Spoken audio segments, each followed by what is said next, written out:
अध्याय 11। परंतु राजा सुलेमान फिरौन की बेटी और बहुत सी विजातीय स्त्रियों से जो मोआबी, अम्मोनी, एदोमी, सीदोनी और हित्ती थीं, प्रीति करने लगा। वे उन जातियों की थीं जिनके विषय में यहोवा ने इस्राएलियों से कहा था, तुम उनके मध्य में ना जाना और ना वे तुम्हारे मध्य में आने पाए। वे तुम्हारा मन अपने देवताओं की ओर निसंदेह फेरेंगी। उन्हीं की प्रीति में सुलेमान लिप्त हो गया। उसके 700 रानियां और 300 रखेलियां हो गई थीं और उसकी इन स्त्रियों ने उसका मन बहका दिया। अतः जब सुलेमान बूढ़ा हुआ तब उसकी स्त्रियों ने उसका मन पराये देवताओं की ओर बहका दिया और उसका मन अपने पिता दाऊद के समान अपने परमेश्वर यहोवा पर पूरी रीति से लगा ना रहा। सुलेमान तो सीदोनियों की अश्तोरेत नामक देवी और अम्मोनियों के मिलकोम नामक घृणित देवता के पीछे चला। इस प्रकार सुलेमान ने वो किया जो यहोवा की दृष्टि में बुरा है और यहोवा के पीछे अपने पिता दाऊद के समान पूरी रीत से ना चला। उन दिनों सुलेमान ने यरूशलेम के सामने के पहाड़ पर मोआबियों की कमोश नामक घृणित देवता के लिए और अम्मोनियों के मोलेक नामक घृणित देवता के लिए एक एक ऊंचा स्थान बनाया और अपनी सब विजातीय स्त्रियों के लिए भी, जो अपने अपने देवताओं को धूप जलाती और बलिदान करती थीं, उसने ऐसा ही किया।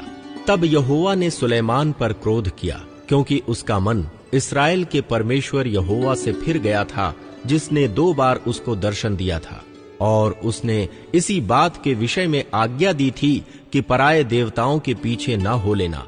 तो भी उसने यहोवा की आज्ञा न मानी। इसलिए यहोवा ने सुलेमान से कहा, तुझसे जो ऐसा काम हुआ है और मेरी बंधाई हुई वाचा और दी हुई विधि तूने पूरी नहीं की, इस कारण मैं राज्य को निश्चय तुझसे छीन कर तेरे एक कर्मचारी को दे दूंगा। तो भी तेरे पिता दाऊद के कारण तेरे दिनों में तो ऐसा ना करूंगा, परंतु तेरे पुत्र के हाथ से राज्य छीन लूंगा। फिर भी मैं पूर्ण राज्य तो ना छीन लूंगा, परंतु अपने दास दाऊद के कारण और अपने चुने हुए यरूशलेम के कारण मैं तेरे पुत्र के हाथ में एक गोत्र छोड़ दूंगा। सुलेमान के शत्रु। तब यहोवा ने एदोमी हदद को, जो एदोमी राजवंश का था, सुलेमान का शत्रु बना दिया। क्योंकि जब दाऊद एदोम में था और योआब सेनापति मारे हुओं को मिट्टी देने गया, योआब तो समस्त इस्राएल समेत वहां 6 महीने रहा, जब तक कि उसने एदोम के सब पुरुषों का नाश न कर दिया। तब हदद, जो छोटा लड़का था, अपने पिता के कई एक एदोमी सेवकों के संग मिस्र को जाने के उद्देश्य से भागा और वे मिद्यान से होकर परान को आए और परान से कई पुरुषों को संग लेकर मिस्र में फिरौन राजा के पास गए और फिरौन ने उसको घर दिया और उसके भोजन व्यवस्था की आज्ञा दी और कुछ भूमि भी दी। और हदद पर फिरौन की बड़े अनुग्रह की दृष्टि हुई और उसने उससे अपनी साली अर्थात तहपनेस रानी की बहन का विवाह कर दिया। और तहपनेस की बहन से गनूबत उत्पन्न हुआ और इसका दूध तहपनेस ने फिरौन के भवन में छुड़ाया।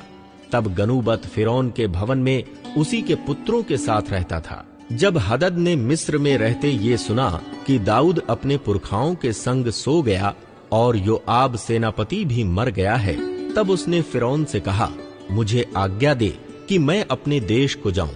फिरौन ने उससे कहा, क्यों? मेरे यहां तुझे क्या घटी हुई कि तू अपने देश को चला जाना चाहता है? उसने उत्तर दिया, कुछ नहीं हुई, तो भी मुझे अवश्य जाने दे। फिर परमेश्वर ने उसका एक और शत्रु कर दिया, अर्थात एलियादा के पुत्र रजोन को। वो तो अपने स्वामी सोबा के राजा हददे जेर के पास से भागा था। और जब दाऊद ने सोबा के जनों को घात किया, तब रजोन अपने पास कई पुरुषों को इकट्ठा करके एक दल का प्रधान हो गया और वो दमिश्क को जाकर वहीं रहने और राज्य करने लगा।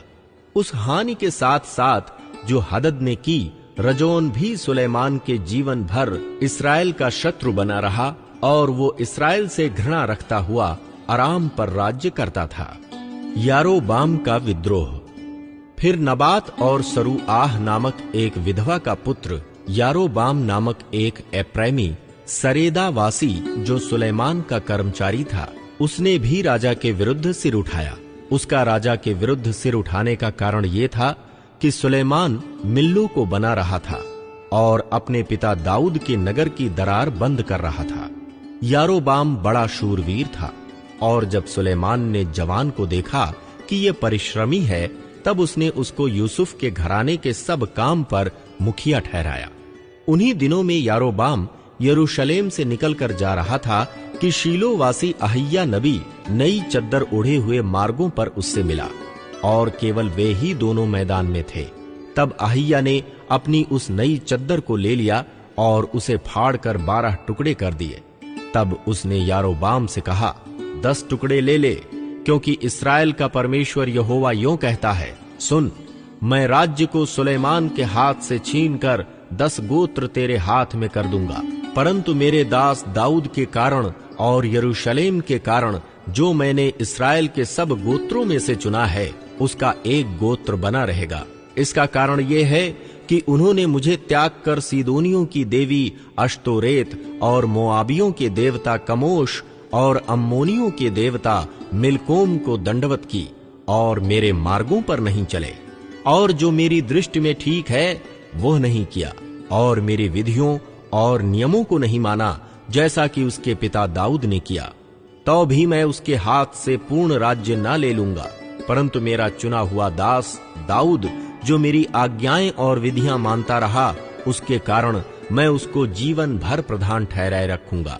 परंतु उसके पुत्र के हाथ से मैं राज्य अर्थात 10 गोत्र लेकर तुझे दे दूंगा, और उसके पुत्र को मैं 1 गोत्र दूंगा, इसलिए कि यरूशलेम अर्थात उस नगर में जिसे अपना नाम रखने को मैंने चुना है, मेरे दास दाऊद का दीपक मेरे सामने सदैव बना रहे।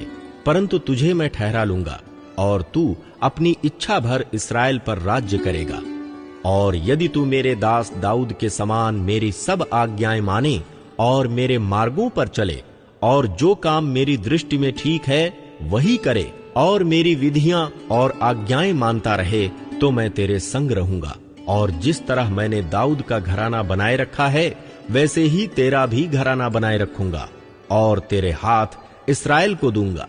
इस पाप के कारण मैं दाऊद के वंश को दुख दूंगा, तो भी सदा तक नहीं।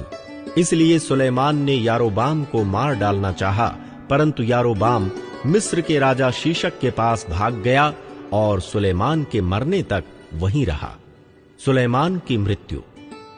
सुलेमान की और सब बातें और उसके सब काम और उसकी बुद्धिमानी का वर्णन क्या सुलेमान के इतिहास की पुस्तक में नहीं लिखा है? सुलेमान को यरूशलेम में सब इस्राएल पर राज्य करते हुए 40 वर्ष बीते, और सुलेमान अपने पुरखाओं के संग सोया, और उसको उसके पिता दाऊद के नगर में मिट्टी दी गई, और उसका पुत्र रहूबियाम उसके स्थान पर राजा हुआ।